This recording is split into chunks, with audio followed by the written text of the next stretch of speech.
my name is Annie. I'm a concert pianist, but due to needing to perform outdoors, I'm playing the accordion for this particular project. I'm joined with a friend and an international concert cellist, Katie Tertell, and we've designed this fantastic tour for people who may not want to go indoors at the moment or drive to towns and cities to get their live music during these challenging times. So it must have been quite difficult. What sort of things have you had to do to make sure that the shows are COVID secure? Well, we've put in probably hundreds of hours since July to design this tour, get the venues on board, training ourselves in the COVID restrictions and the COVID measures to keep everybody safe, and we're in constant and regular contact with the council. I think in the last 3 weeks we've spent a lot of time on the phone with their safety advisory group councillors, just continuing to check on the new regulations and the new restrictions to make sure that we can be as safe as we possibly can be, whilst giving people who are possibly the most vulnerable in our communities access to world-class live music.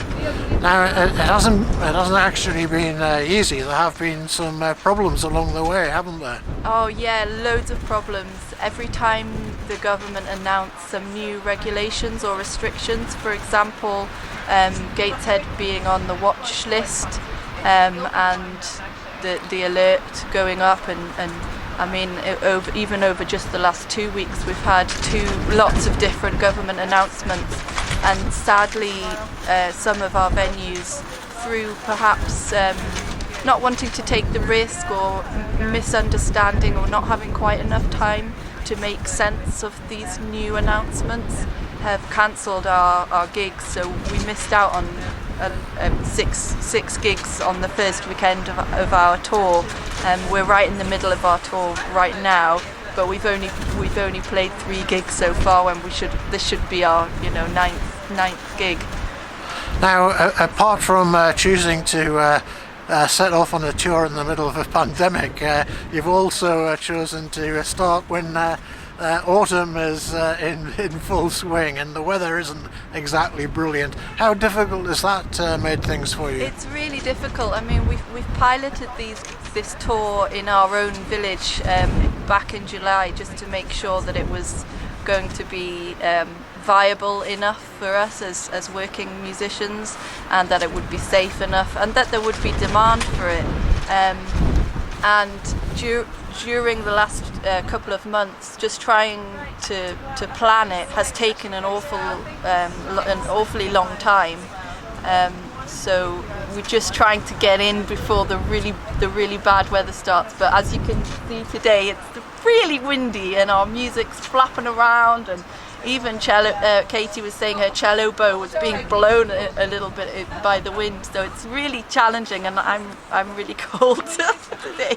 So what's the reaction been like of the audiences that you've had so far? Oh, they have been so appreciative, and so I mean, a lot of people said this is their first live music since the spring, since the first lockdown, and that gives me a really lovely feeling. But it also makes me really sad that we are their first experience of live music since March.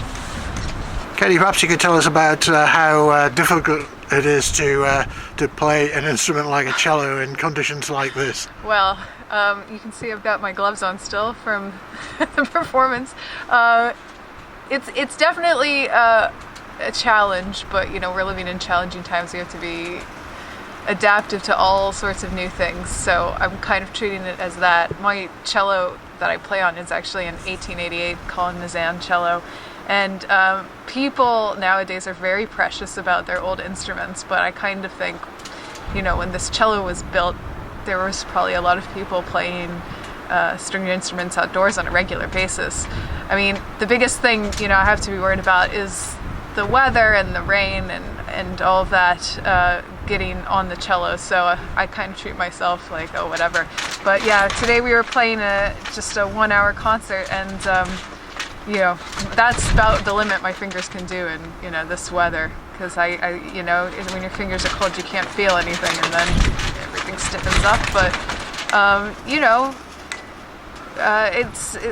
it's still enjoyable. We still find a way to make it work. So. Tell us a little bit about how important you think it is that people still get access to music during the current health difficulties. Yeah, it's incredibly important. I think our audience here expressed it well. What did they say? They said it's just not the same hearing music recorded. It's quite a different experience. Yeah, experiencing music live in person. And I think there's something about the connection that one experiences, especially in an intimate setting. You know, I've played a lot of chamber music in my past that's usually in a smaller hall, in a smaller space. And the great thing about what we're doing here outdoors is that you can create this intimate atmosphere to experience music in, and it is very moving and special and touching to people, I think, when they have to sit down in a place at a specific time and hear that and meet the performers. So I think it's tremendously important right now.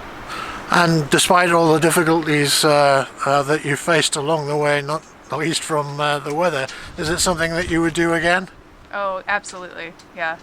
I have a great partner in crime over here, Annie, and you know, we both feel really passionate about bringing music to people in all sorts of settings and all sorts of ways. And I would, despite it all, I would without a doubt definitely embark on something like this again.